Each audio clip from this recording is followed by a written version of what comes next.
Welcome to another episode of Dental Talk 360, where we discuss the latest advancements and technologies in our dynamic profession of dentistry. We are talking about a series of complex topics, and this series is going to start it off with about 10 series. In these episodes, we're going to be teaching dentists about different clinical aspects of treatment planning, occlusion, functional prep design, and more. We're going to be citing evidence-based articles. We're going to be talking about all of the courses that we have taken. And in summary, this is going to be a very educational experience for you to be able to understand how to clinically diagnose your patient's procedures and also understand longevity of the procedures that you're doing. So it's really important to understand the basics of treatment planning, and we're going to start that off with our episode today. So treatment planning is very important because it's the way that we think when we're treating a patient. All of us are practicing similar and different types of dentistry every day, from general to cosmetic to surgery. And each specialty requires a similar thought process because dentistry is comprehensive, and that's why we are so passionate about all of the different aspects of occlusion and prep design and more.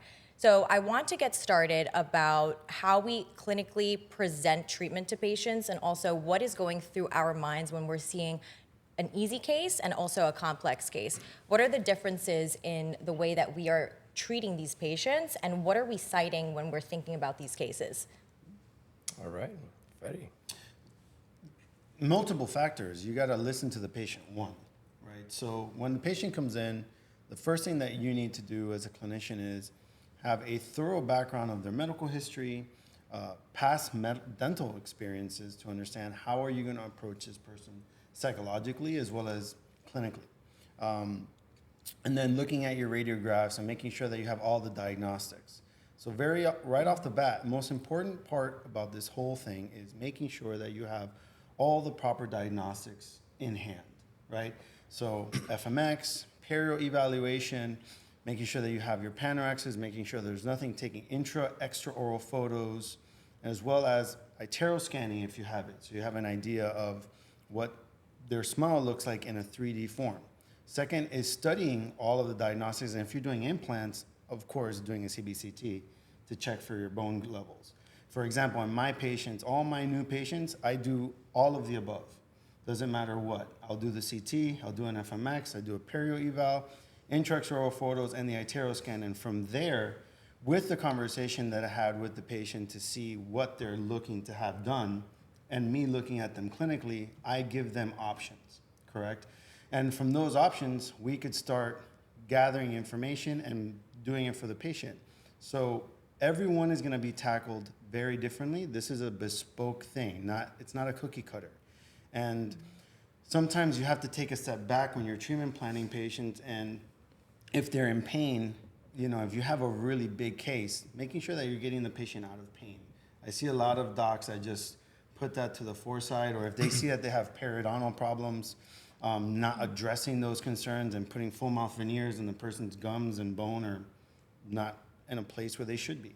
So understanding the ethics of what we do clinically and understanding what the patient wants, because the last thing you want to do is have an upset because you really didn't listen to what they wanted and what they were going for. How long do you spend on your first initial consultation or comprehensive exam? So I normally have a 2-hour block.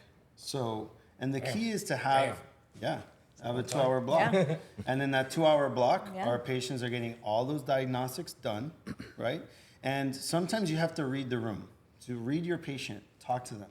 If you notice that they're apprehensive or they haven't been to the dentist in 15, 20 years and they need a full mouth rehab, maybe it's the time to say, hey, look, I'm gonna really look over all of this because there's a lot going on, and have you come back, no charge to you. I'm gonna take time.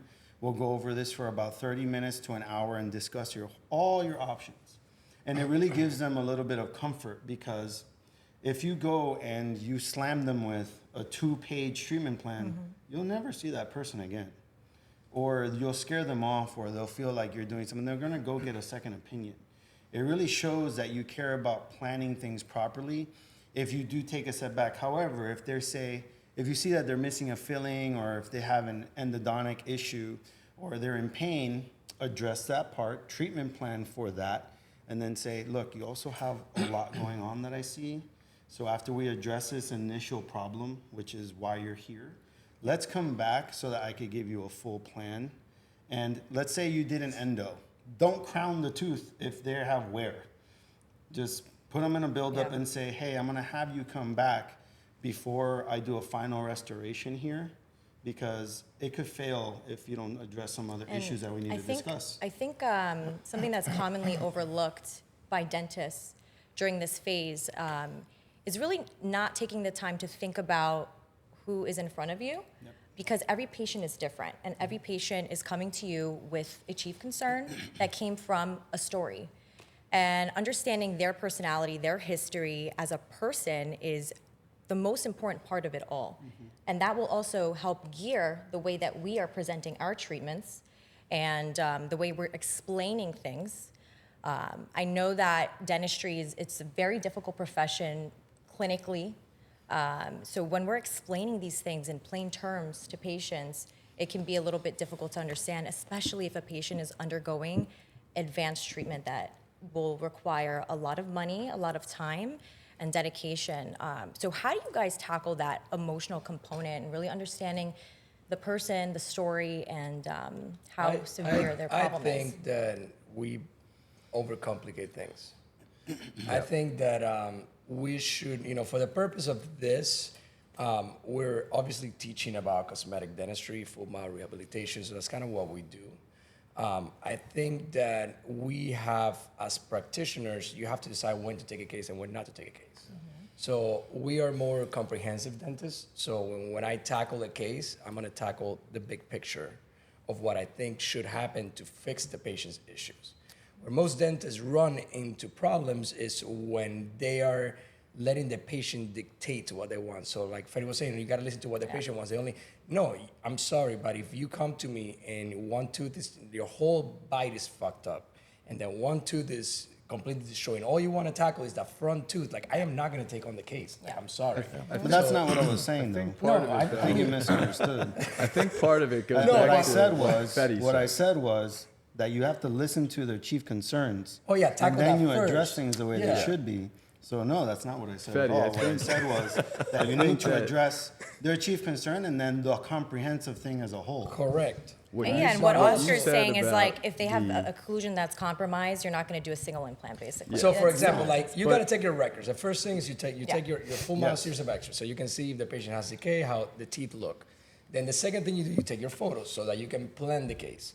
Remember, we always plan face and then going inside the mouth. So we got to make everything aesthetic. So that's what we do. Second, aside from that, we take the digital scans, like you mentioned, to make that surface of record so that we can follow up in the future, see how their bite is, show the patient what the teeth actually look like. Then once we have that, we create a treatment plan that is going to be whether the patient needs a couple of fillings or whether the patient needs a full mouth rehab. But I think that we should not like compromise in the sense of like the patient needs all this work, but they're just worried about something aesthetic in single the thing. front, a single thing. Like sometimes you have to decide whether you want to take on the case or not. So But I think it's less about, like you said this, you'll do a record day, and sometimes if there's a lot going on, you bring them back. Yep.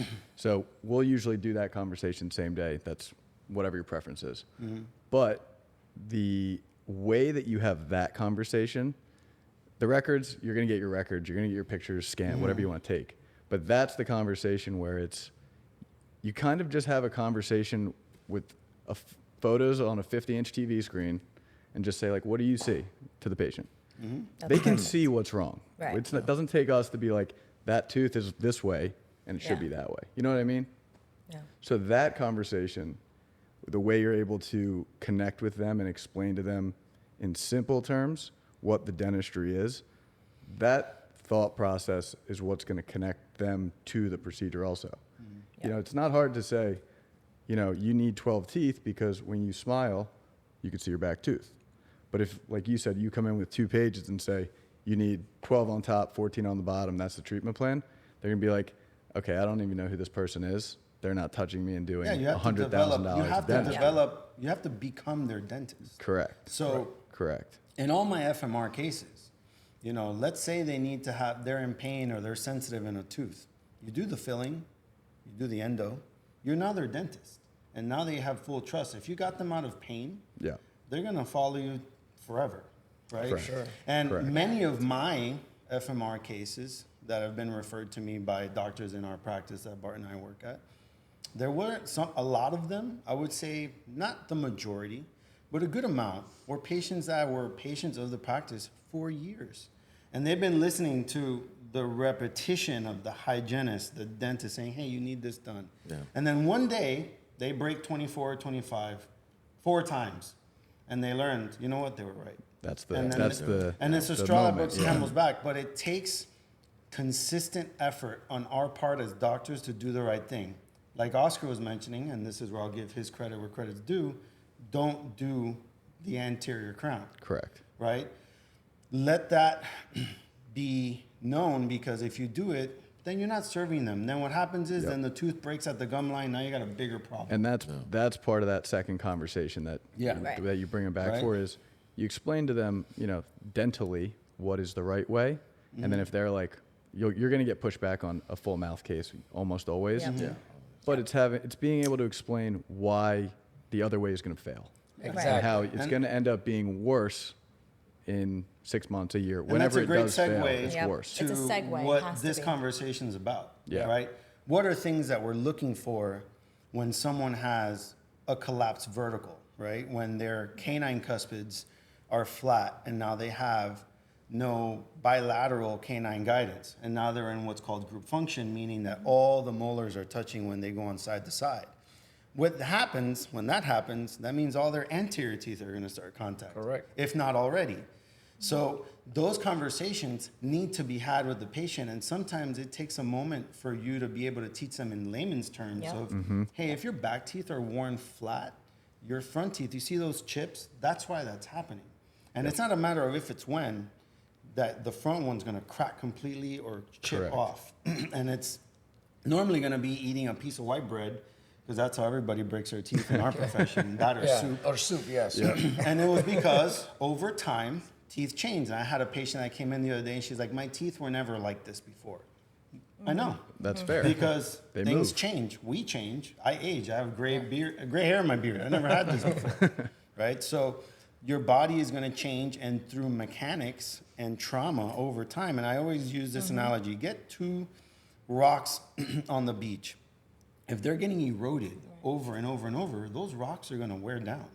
And they're super hard. And you've done that to yourself. So a lot of the times in a full mouth rejuvenation case, you're doing additive dentistry. So Yeah. then having the conversation that, yes, you're going to have a part of preparation to get where you need to go, but you already did most of the work, especially if they're fully flat. Going back on FMR, so it's an advanced procedure. Yes. It is, and especially when a patient has no idea that's something they actually need. That's why it's so important to have these conversations and really explain everything before even saying full mouth reconstruction. Yep.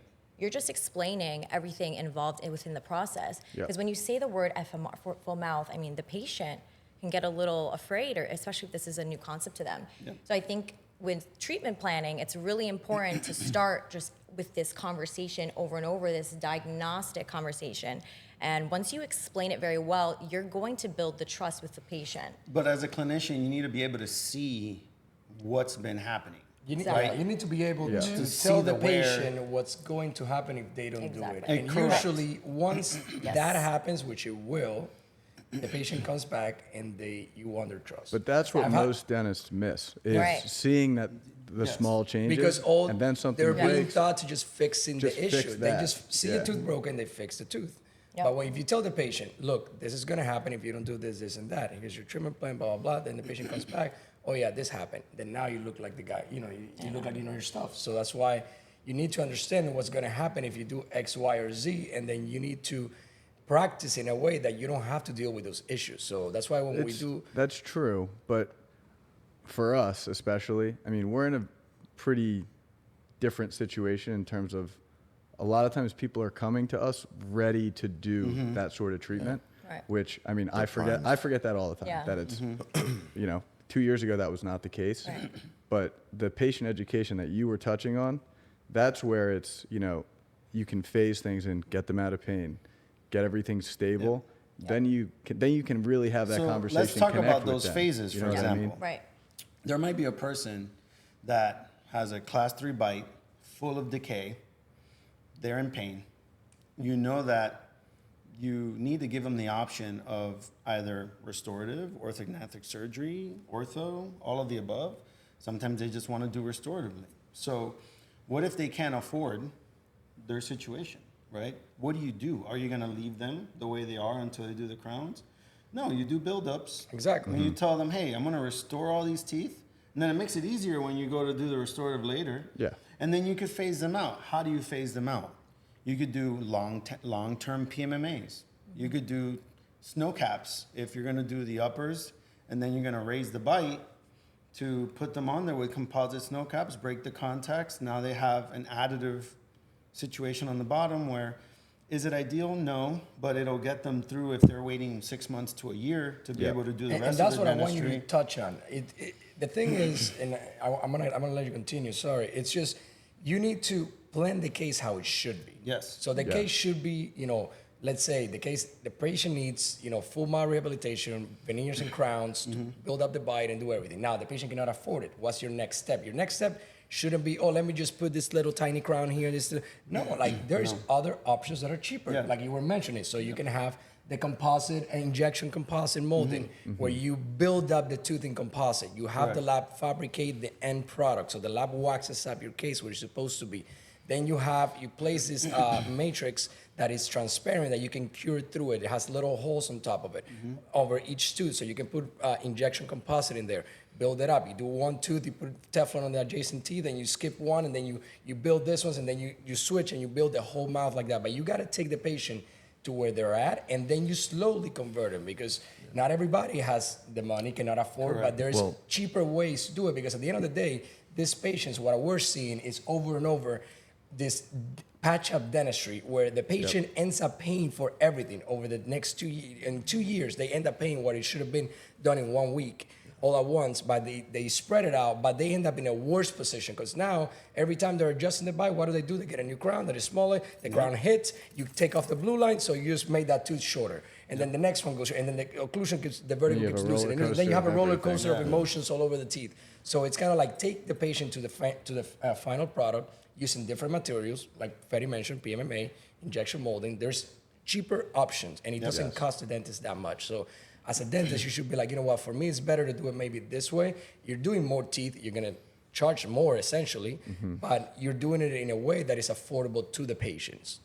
So that's the whole I Fair. think Right. the key to treatment planning is basically connection at the end of the day, because we have patients from all walks of life in our practice, and if you build that value in the treatment plan, I had a lady take out a second mortgage on her house to do the FMR.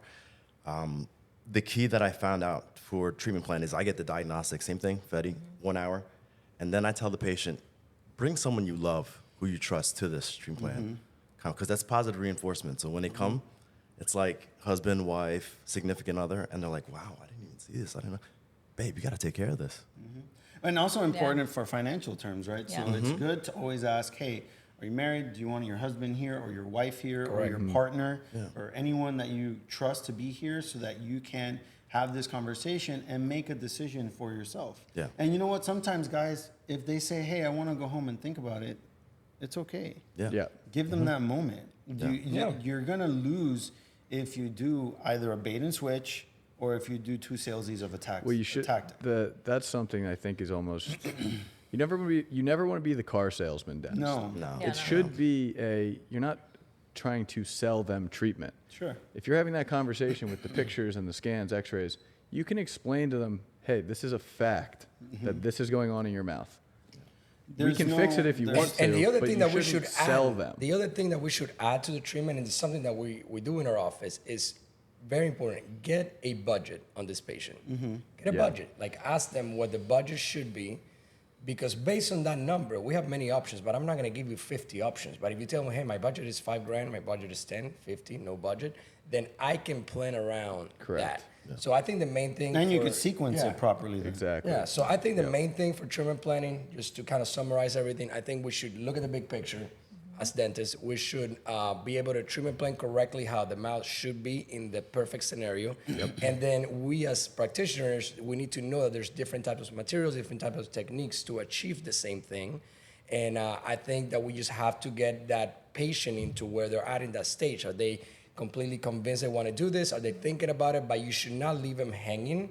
You should fix all the issues, like Fetty said, using build-ups, whatever their budget is, whatever it is within their means, there's always an option. And as practitioners, we know that we can have these PMMAs, these things done at a lab for a very affordable price. So there's no need that, why you're charging X, Y, or Z, where you can help somebody out with something less, so that at least once you take this patient from where they're at to finals in some sort of restoration, they see themselves there, they're going to convert. You know what I mean? And a very important point, setting your patient expectation in that consult room. Correct. Letting them know the sequences, how long things could potentially be, possible complications, what can occur, are you gonna be sensitive, can you be in pain, how long will the gums take to grow down? Show them cases that look like them. Yep. It's very useful when you have a nice portfolio to look at and be like, hey, look, this patient kind of looks like you, and they can appreciate, and then that adds to the value, right? So, but setting the expectations from the get-go, how you work, what you want to do, like Oscar said, hey, listen, we're gonna treat you comprehensively. I'm not here to piecemeal you, which unfortunately happens to 90% of people out there, unfortunately, in our practices. So set your expectations, do your treatment plans, give them the options, have them have a loved one there that lets them also see what's going on so that they can have conversations to set positive reinforcements. And then give them a maintenance phase after the fact, making sure that they're having retainers if you're doing a full mouth or a night guard, making sure that their hygienes are on point. Because at the end of the day, we could only do so much. If they don't take care of the house is gonna fail. Exactly. So letting them know what will happen if they don't maintain it after the fact, so that a year or two later, if something happens, they're not saying, hey, but you never told me that. Yep. No, that's our job, right? So making sure all of that's said and done, and I think you'll be very successful. And the way we tackle treatment planning is largely based off of the diagnosis part, but what we also know as dentists comprehensively, foundationally, and how are we going to be able to articulate that to the patient? So if we don't have the additional training, it's really difficult to have these conversations with a patient. I'm sure we can all agree. So stay tuned for our next episode. It's gonna be all about occlusion and how important it is to the longevity of restorations and the way that we clinically diagnose situations in dentistry.